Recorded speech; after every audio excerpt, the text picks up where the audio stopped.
points that President Obama laid out earlier tonight. Our objective is clear. We will degrade and ultimately destroy ISIL through a comprehensive and sustained counterterrorism strategy. First, we will conduct a systematic campaign of airstrikes against these terrorists. Second, we will increase our support to forces fighting these terrorists on the ground. Third, we will continue to draw on our substantial counterterrorism capabilities to prevent ISIL attacks. Fourth, we will continue to provide humanitarian assistance to innocent civilians who've been displaced by this terrorist organization. So this is our strategy. All right, joining me now with reaction, the author of Counterfeit Lies, Colonel Oliver North, Fox News strategic analyst, Lieutenant Colonel Ralph Peters. Gentlemen, welcome to the program. Colonel, we've come a long way. Colonel North, you've been to Iraq so many times, from a sovereign, stable, self-reliant representative government to now we see President Bush's prediction that if we pulled out too early, all of this would happen. Is it a day late and a dollar short? Yeah, I think the American people are going to conclude, and it's not just the American people. I mean, think about being in Amman, Jordan, listening to that speech. This is too little, too late. The idea of simply degrade and ultimately destroying ISIL isn't a strategy. It's a goal, but radical Islam is the enemy. And he started out with that same familiar litany. Bin Laden is dead, brought the troops home, America's safer. Well, Bin Laden may be dead, but radical Islam is alive and well and growing. It's not just ISIL. All right, let me play for you Colonel Peters, if I can.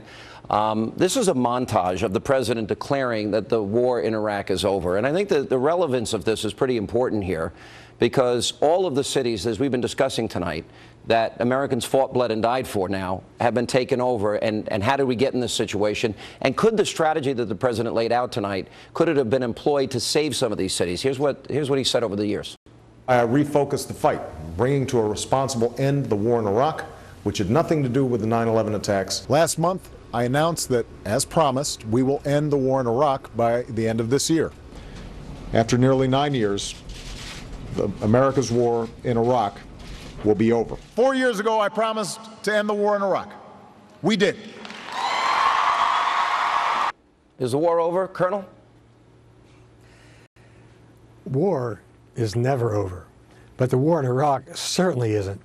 Sean, let me sum up the president's speech tonight for you in one sentence. I, Barack Obama, am going to do what Bill Clinton did with al-Qaeda and kick the can down the road to the next president. Let me go on record on September 10th, in the year of our Lord in 2014, as saying that Barack Obama's shabby pretense at a strategy, as laid out tonight, will not defeat and destroy the Islamic State. And by the way, it is Islamic, and it is a nascent state with a caliphate. The president, it's just appalling to me. I do applaud him for finally saying we're going to strike inside Syria. That's a good thing. Applause, Mr. President. But when and with what force? What force will this air campaign have? Does he really believe that the Iraqi military, which collapsed as soon as ISIS waved at it, is going to be magically rebuilt and take them on the ground? Does he really believe we can use air power effectively without our special operators and tactical air control parties on the ground? Does he really believe that he's going to build a serious coalition? He's got 9 states so far. Bush had 48, 40 of which contributed troops in 2003. He's got 9 states, none of which are willing to fight. There's no coalition. He's counting on a government in Baghdad that excites no loyalty from the people. It's so pathetic that I've actually got to control my anger and simply say, it's idiotic nonsense. You know, Colonel North, I went through today over my radio show, I predicted the president would say no combat troops, not dragged into another ground war. But more importantly, he won't refer to this as a war. The whole issue about ISIL that he says is not Islamic, I want to get you, and it's not a state. But look at all the territory that they have now accumulated. They have a country the size, in terms of landmass, bigger than Belgium. They really are a state, and it seems that there's a missing chip here, and that is, does the president not understand that there is this desire by radical Islamists for a worldwide caliphate, and that's what this movement is? It seems to be missing in the equation. Ralph is absolutely right. This office of the presidency, this vaunted White House, does not understand that, and they reject it. Further to what Ralph was just saying, we're now going to support the Free Syrian Army, those so-called moderates that he dismissed as nothing but doctors and technocrats. Think about this. The Free Syrian Army now has to fight a two-front war against Assad and against ISIL. I mean, all of this is the direct consequence of what everybody's been saying with you for 2 or 3 years. The pullout, the bug out, as the troops called it in 2011, was the catalyst that gave them what they needed to go ahead. And that's what grew ISIL. Now, it's great that there's a new Iraqi government. Do we have a status of forces agreement? Think about this. We're about to we've already got 1,000 special operators and Marines on the ground in the country. They're not boots on the ground, they're wearing boots, and they're on the ground. Do we have a status of forces agreement with this new government? What does he think going before the United Nations Security Council is going to do? He says he has the authority to address the threat from ISIL.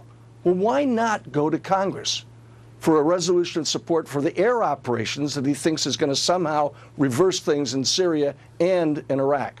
Here's why. It's blatant politics. Blatant politics because he knows he doesn't want to put Democrats on the line before the November election. That's why he didn't go to Congress today. That's why it's pure politics. And unfortunately, if we don't have another carrier battle group out there and a Marine Expeditionary Force for a quick reaction force, you lose an aviator out there and you watch that aviator being handled like 2 correspondents were, God help us, because that's what's going to happen. I want to just talk about maybe some of the political ramifications or implications of all of this. The president now, by a 10-point margin, 52 to 42%, see his presidency as more as a failure. 91% of Americans, Colonel North, view ISIS as a serious threat to U.S. vital interests. Is this going to be enough, the plan the president laid out at this late date, to accomplish the mission of degrading and destroying ISIS? No, I don't think it is. I don't think Ralph thinks it is. Look, he didn't even mention Erdogan and Turkey. Erdogan, who's a member of the Muslim Brotherhood, controls the only viable military force out there besides our own, which is offshore in some other country. He's all but decapitated the Turkish army, which would be the one that would have to go in and make sure something happened the right way with the Free Syrian Army. The remnant of what's left of the Iraqi army is going to take not just weeks or months, it's going to take years to rebuild them. And we've done little or nothing for the Kurds. He's relying on our so-called coalition partners, among them Albania.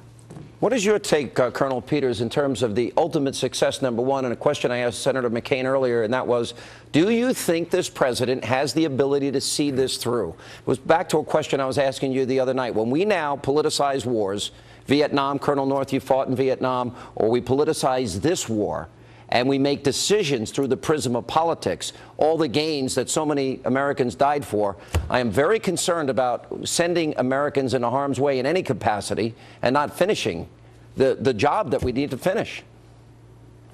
Well, that's absolutely right. And a fundamental problem is that President Obama wants to do everything military. He wants to do it as cheaply as possible. And that's one of the guaranteed ways to wind up in a very expensive and bloody war. You can't. The primary advantage of a superpower, Sean, is superpower. You don't modulate your response. You whack those suckers, and you keep whacking them, and you scorch the earth, and then you plow it over and you scorch it again. I mean, this is absolute nonsense. But again, I don't think his goal is to defeat and destroy the Islamic State Caliphate. I really believe, as I said earlier, his goal is just to kick the can down the road and get out of office in early 2017 and dump it in the next president's lap. Thank you, two good friends of the program. Colonel Peters, thank you. Colonel North, thank you. Coming up, football fans deserve the truth. Did someone in the NFL actually see the video?